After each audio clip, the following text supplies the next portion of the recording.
Hi, you're watching Dante's Boxing Nation. Woo!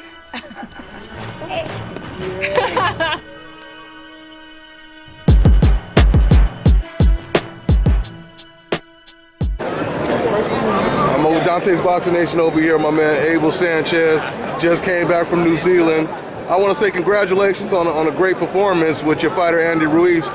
But it surprised a lot of fighters, a lot of fans, that it was a chess match more, than a heavyweight knockout, drag-out fight. Well, did that surprise you? Because it seemed like you were trying to urge him to pick it up a little bit, Andy Ruiz. I was, but I think there was two guys that had never been in that situation before. Two guys that had never tasted really 12 rounds again for a world title, so I think sometimes that gets to their heads. But it was a better fight than a lot of people expected out of Andy. He's going to get better. There's an article this morning in a newspaper, some New Zealand commissioner, one of the head commissioners there, said that Andy Ruiz got robbed. I don't think as far-fetched as he's making it, as far apart as he's making it, but I thought we had a chance of winning the fight. We knew going to New Zealand we were going to have a hard time, but I'm very proud of what Andy did. But did you notice it did seem like he slowed down a little bit towards the later, where he was kind of following him, but then he would counter as opposed to being first while he was following him. Again, it's two guys that have never done that before, 12 rounds, so I'm sure both of them are thinking, what can they do in the last 3 or 4 rounds? Are they going to have enough energy? So I could see Andy slowing down in the middle rounds, but if everything is true, we won the first 4, and I know we won the 11th and 12th, in my mind anyway, so there had to have been a round or 2 rounds in the middle of that he won. So that makes us a winner by 1 or 2 rounds, but it's over with.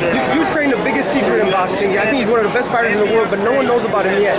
He just won the title with you 2 weeks ago. What can you tell about Murai? What I can see him is, I said it 2 years ago, or a year and a half ago, he's the next Golovkin out of my gym.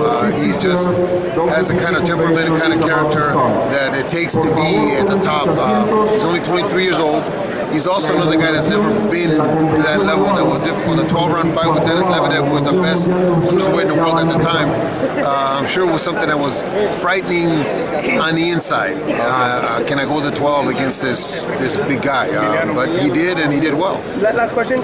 Chavez Jr. just won this weekend, and I don't know if you saw it or heard it, but he called out Gennady Golovkin. I talked to Gennady. What do you think about it? No, I didn't see it, but I know that he won. I would hope that they wouldn't go on social media and just call Tom Loeffler. I mean, Tom Loeffler is real easy to reach. Just call him and make the fight. I'm sure that they have a lot of things to talk about. It's not going to be done overnight, so let them take 2-3 months, or 2-3 weeks, I should say, to iron the things out that they need to iron out. And congratulations on Denis Shapovalov against Coleman. Dennis man, did well. That was a good fight, man. Dennis did well. Now we have Easter that's next, so hopefully everything works out for us. Easter is next? That's our mandatory. We're the mandatory. Wow. For Denis Shapovalov. Unfortunately for Dennis, he gets herring, 6-footer. Rances Bartholomew. We get Rances, herring, Coleman, and now Easter. We get, but hey, that's what happens when you're at the top. All these guys are great, and hopefully Dennis gets a shot in hopefully the first quarter of next year. Yeah. Hey, well, last thing, Danny Jacobs, Triple G, it's warming up. They're talking about March. Are you guys ready for another big one? I thought it was going to purse bid. But you guys already done all that before, though, right? Yes. Didn't I tell you that was going to happen? Yeah, you did. You predicted it.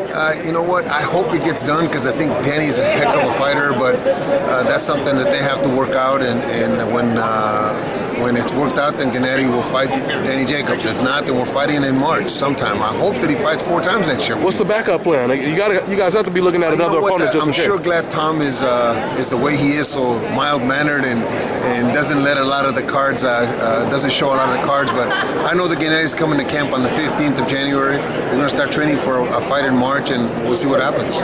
All right. Thanks, ABEL. Appreciate it, bro. This is Bobby, and you're watching Dante's Boxing Nation.